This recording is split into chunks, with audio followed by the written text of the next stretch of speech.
இன்னைக்கு நம்ம கிளாஸில் டேட்டா டைப்ஸோட primitive data types primitive data types அப்படின்னா என்னென்னு பார்க்கலாம். இப்போ லாஸ்ட் கிளாஸில் நம்ம வந்து டேட்டா டைப்பில் நம்ம ஸ்ட்ரிங் பூலியன் அன்டிஃபைன்டு அப்படி இருக்கிற எல்லா டேட்டா டைப்புக்கும் ஒரு எக்ஸாம்பிளோட சொல்லியிருந்தேன்.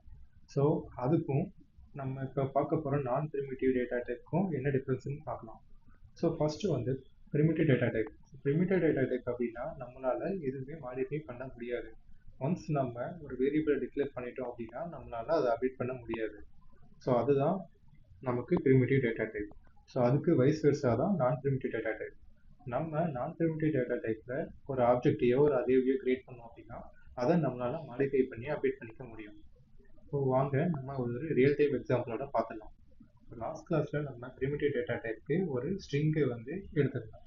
ஸோ இதுக்கும் இந்த கிளாஸ்லேயும் நம்ம வந்து ஒரு ஸ்ட்ரிங்கை வந்து எடுத்துக்கலாம். ஸோ அதுக்கு நான் வந்து வேர்ட் அப்படிங்கிற ஒரு வேரியபிளை எடுத்துக்கிறேன். இந்த வேர்ட் அதுக்குள்ள நான் வந்து பைத்தான் அப்படின்னு ஒரு வேல்யூ வந்து ஸ்டோர் பண்ணிக்கிறேன். ஸோ நம்ம இந்த பைத்தான் அப்படிங்கிறது ஒரு இண்டெக்ஸ்டு வேல்யூவாக நம்ம வந்து எடுத்துக்கலாம். ஸோ இப்போது பி அப்படிங்கிறது 0th இண்டெக்ஸில் இருக்கும்.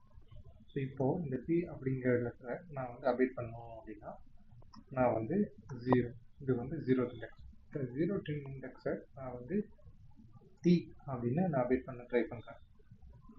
ஓகேங்களா? ஸோ பை பேசிக்காக நம்ம எல்லாரும் வேர்ட் ஆஃப் 0 அப்படிங்கிற 0th இண்டெக்ஸை நம்ம அப்டேட் பண்ணுறோம் அப்படின்னா வேர்டில் பி அப்படிங்கிற இடத்துக்கு பதிலாக டி அப்படின்னு அப்டேட் ஆகிருக்கணும். பட் இங்கே நம்ம ஜாவாஸ்கிரிப்டில் இது வந்து ஒரு ப்ரிமிட்டிவ் டேட்டா டைப் அப்படின்னா நம்மளால் இது அப்டேட் பண்ண முடியாது. ஸோ நம்ம என்ன நம்ம வேல்யூ கொடுத்தாலும் இது வந்து நமக்கு அதே வேல்யூ மட்டும் தான் ரிட்டர்ன் பண்ணணும். இப்போ நம்ம அதை அவுட்புட்டில் செக் பண்ணலாம். இப்போ நான் console.logல வேர்டை வந்து நான் பிரிண்ட் பண்ணி ட்ரை பண்ணி போகிறேன். ஸோ வேர்ட் இந்த வேர்டை டைப் பண்ணும்போது ப்ரிமிட்டிவ் டேட்டா டைப் பண்ணதுனால இது வந்து அப்டேட் ஆகிருக்கக்கூடாது. கரெக்டுங்களா? ஸோ இப்போ நான் வந்து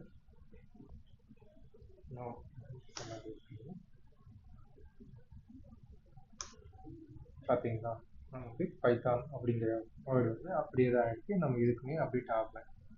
ஸோ இப்போ நம்ம வந்து நான் ப்ரிமிட்டிவ் டேட்டா டைப்பில் ஒரு எக்ஸாம்பிள் பார்த்தா உங்களுக்கு வந்து இது இன்னும் தெளிவாக புரியும். ஸோ நான் ப்ரிமிட்டிவ் டேட்டா டைப்பில் அரேவும் ஆப்ஜெக்ட்ஸும் இருக்குது. ஸோ ஃபஸ்ட்டு வந்து நான் ஒரு அரே எடுத்துக்கிறேன். ஸோ லெட் நான் நம்பர் அப்படிங்கிற ஒரு வேரியபிள்குள்ளே நான் வந்து இந்த அரே வந்து ஸ்டோர் பண்ண போகிறேன். 1 2 3 அப்படின்னு நான் ஸ்டோர் பண்ண போகிறேன். ஸோ இதை ஸ்டோர் பண்ணிவிட்டு இப்போது 1 அப்படிங்கிற பொசிஷன் இருக்கிறத இப்போ நான் 4 அப்படின்னு நான் அப்டேட் பண்ணுறேன். ஸோ நம்பரில் 0th இண்டெக்ஸில் இருக்கிற 1ங்கிற வேல்யூக்கு பதிலாக நான் வந்து 4 அப்படிங்கிறது நான் வந்து அப்டேட் பண்ண போகிறேன். ஸோ இப்போது நமக்கு என்ன அவுட்புட் வருதுன்னு பார்த்துடலாம்.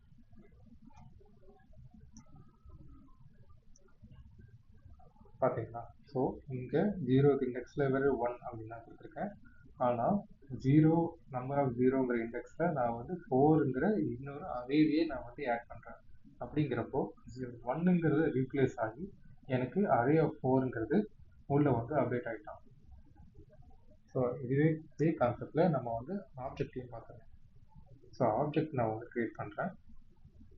ஸோ இந்த ஆப்ஜெக்ட்டுக்கு நான் வந்து employee1 அப்படின்னு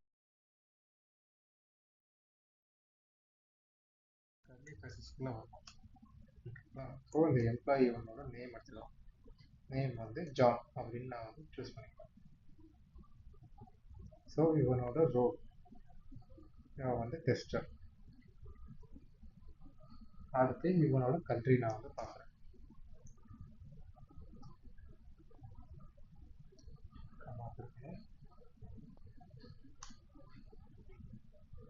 கண்ட்ரி இந்தியா அப்படின்னு நான் கொடுத்துறேன்.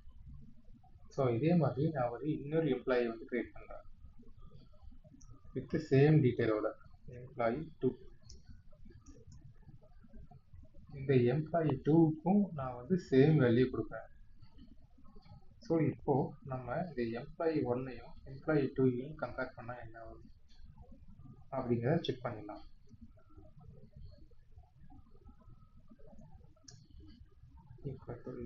equal to employee2. ஸோ இதுக்கு ரெண்டு வேல்யூ ஒன்றா இருக்குது. ஸோ பை டிஃபால்ட்டாக நம்ம வந்து இது வந்து ஈக்குவல் ஆகி ட்ரூ அப்படிங்கிற அவுட்புட்டை கொடுக்கணும்னு நம்ம எக்ஸ்பெக்ட் பண்ணுவோம். பட் நான் ப்ரிமிட்டிவ் டேட்டா டைப் வந்து எப்போவுமே வேல்யூவை வந்து கம்பேர் பண்ணாது, இதோட ரெஃபரன்ஸ் வேல்யூவை மட்டும்தான் கம்பேர் பண்ணும். ரெஃபரன்ஸ் வேல்யூ அப்படிங்கிறது இந்த எம்ப்ளாயி 1 எம்ப்ளாயி 2 தான் நமக்கு வந்து ரெஃபரன்ஸ் வேல்யூ. இந்த எம்ப்ளாயி 1ஓட இந்த ஆப்ஜெக்ட் வேல்யூவை அதை கம்பேர் பண்ணாது. ஸோ நம்ம இதை எக்ஸ்பெக்ட் பண்ணால் உங்களுக்கு இன்னும் தெளிவாக புரியும்னு பார்க்குறேன். ஸோ இப்போ நான் வந்து இதை எக்ஸ்பெக்ட் பண்ணுறேன். ஸோ உங்களுக்கு தெரியுதா, இது வந்து ஃபால்ஸ் அப்படின்னு தான் வரும். இது நமக்கு இந்த கண்டிஷன் நமக்கு எப்போ ட்ரூ ஆகும் அப்படின்னா, இப்போ நான் வந்து let employee 1 equal to employee 2 அப்படின்னு நான் கொடுத்துட்டு இப்போ நான் வந்து பிரிண்ட் பண்ணி ட்ரை பண்ணி பார்க்க போகிறேன்.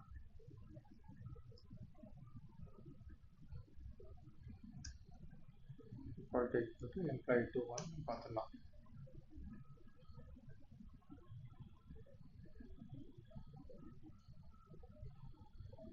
Okay, sorry already. இப்போ ஓகேங்களா, இப்போ எம்ப்ளாயி 1 அப்படிங்கிறதுல எம்ப்ளாயி 2ங்கிறத நான் வந்து பண்ணுறேன். ஆல்ரெடி எம்ப்ளாயி 1 வந்து டிக்ளேர் பண்ணிட்டதுனால எனக்கு அந்த எரர் வருது. இப்போ தெரியுதா உங்களுக்கு, ட்ரூ. அப்போது இது வந்து எம்ப்ளாயி 1 அப்படிங்கிற நியூ ஒரு வேரியபிளில் நான் எம்ப்ளாயி 2ஓட வேல்யூ வந்து ஸ்டோர் பண்ணியிருக்கேன். ஸோ இதை நான் ரெண்டையும் கம்பேர் பண்ணும்போது மட்டும்தான் எனக்கு ட்ரூ அப்படிங்கிற அவுட்புட் வருது. ஸோ இந்த இடத்துல எனக்கு அந்த அவுட்புட் வரல. ஏன் அப்படின்னா நம்ம ஜாவாஸ்கிரிப்ட் நான் ப்ரிமிட்டிவ் டேட்டா டைப்பை வந்து வெறும் ரெஃபரன்ஸ் வேல்யூ வச்சு மட்டும் தான் கம்பேர் பண்ணுது, not this value. Thanks guys, thanks for வாட்சிங். நம்ம நெக்ஸ்ட் கிளாஸில் அடுத்த டாபிக் என்னங்கிறத நான் என்னோட வீடியோ எண்டில் நான் வந்து மென்ஷன் பண்ணுறேன், பார்த்துக்கோங்க. தேங்க்யூ.